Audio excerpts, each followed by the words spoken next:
ভিডিওটিতে ক্লিক করার জন্য আপনাদেরকে জানাই অসংখ্য ধন্যবাদ। আপনারা দেখছেন আপনাদের প্রিয় YouTube channel West Bengal DA salary. এখানে আপনারা প্রত্যেক দিন সরকারি কর্মচারীদের ডিএর আপডেট এবং বেতন বৃদ্ধির আপডেট প্রতিদিনের জন্য পাবেন। তাই অবশ্যই চ্যানেলটিকে সাবস্ক্রাইব করে পাশে থাকা বেল আইকনটিতে প্রেস করে রাখুন প্রতিদিন সরকারি কর্মচারীদের লেটেস্ট আপডেট পাওয়ার জন্য। তো ফ্রেন্ডস, ইতিমধ্যেই এখানে গুরুত্বপূর্ণ একটি আপডেট আছে। দেখুন, এখানে বলা হয়েছে আন্দোলনেই কাজ, সরকারি কর্মচারীদের ডিএ বাড়ালেন মুখ্যমন্ত্রী, তবুও কেন্দ্র থেকে অনেক পিছিয়ে।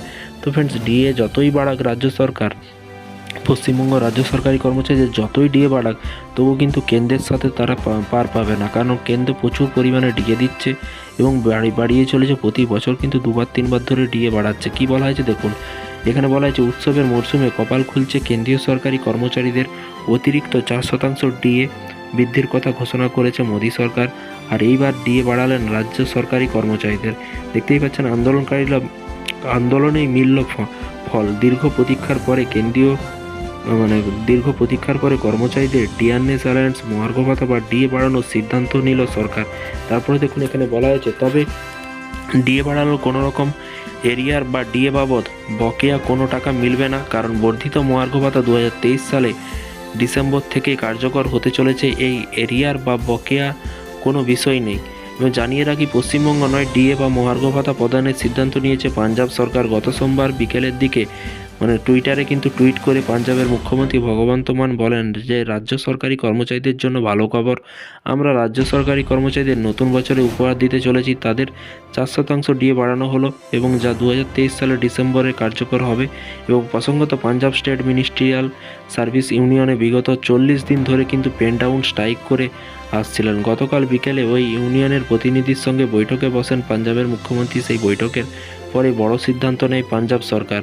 জানিয়ে রাখি, পূর্বে 34% হারে ডিএ পেতেন পাঞ্জাবের সরকারি কর্মচারীরা। এবার থেকে 38% মহার্ঘ ভাতা পাবেন, যা কার্যকর হবে কিন্তু ডিসেম্বর থেকেই। ডিএ বা মহার্ঘ ভাতা বাড়ালেও পাঞ্জাবের সরকারি কর্মচারীরা কেন্দ্রীয় হারে ডিএ পাবেন না, কারণ এর আগে 42% হারে ডিএ পেতেন কেন্দ্রীয় সরকারি কর্মচারীরা। তার সাম্প্রতিক তা 4% বেড়ে হয়েছে 46%। ওইদিকে শোনা যাচ্ছে শীঘ্রই 5% মহার্ঘ ভাতা বাড়াতে চলেছে কেন্দ্রীয় সরকারি কর্মচারীদের। এই নিয়ে কার্যত শোরগোল পড়ে গিয়েছে। প্রসঙ্গত, সাম্প্রতিক 5 রাজ্যের বিধানসভা ভোটের ফলাফলও কিন্তু সামনে এসেছে, যাতে যথেষ্ট ভালো ফল করেছে বিজেপি। আর সেই আবহে কিন্তু আচমকা ডিএ বা মহার্ঘ ভাতা বাড়ার জল্পনা তৈরি হয়েছে। এবং এখানে বলা হয়েছে ডিসেম্বর মাস প্রায় শেষ, আগামী বছর জানুয়ারিতেই ফের কেন্দ্রীয় সরকারি কর্মচারীদের মহার্ঘ ভাতা বাড়ার কথা বিভিন্ন সূত্রের খবর। 2024 সালে জানুয়ারিতে কেন্দ্রীয় সরকারি কর্মচারীদের ডিএ 5% বাড়ানো হতে পারে। যদিও মনে করা হচ্ছে এই বিষয়টি আরও পরিষ্কার হবে সর্বভারতীয় মূল্যসূচক সিপিআইয়ের সামনে এলে। এবং জানিয়ে রাখি, কেন্দ্রীয় সরকার বছরে দুবার মহার্ঘ ভাতা বৃদ্ধি করে, জানুয়ারি এবং জুলাই। জানুয়ারিতে বর্ধিত মহার্ঘ ভাতা সাধারণত মার্চ মাসেই ঘোষণা করা হয়, তবে 24-এর প্রথমেই লোকসভা নির্বাচন থাকায় তাই এবার আগেই ঘোষণা করা হতে পারে, এমনটাই কিন্তু মনে করা হচ্ছে। তো ফ্রেন্ডস, আপনারা শুধু অপেক্ষা করুন, যখনই নতুন আপডেট আসবে অবশ্যই আপনাদেরকে ভিডিওর মাধ্যমে জানানো হবে।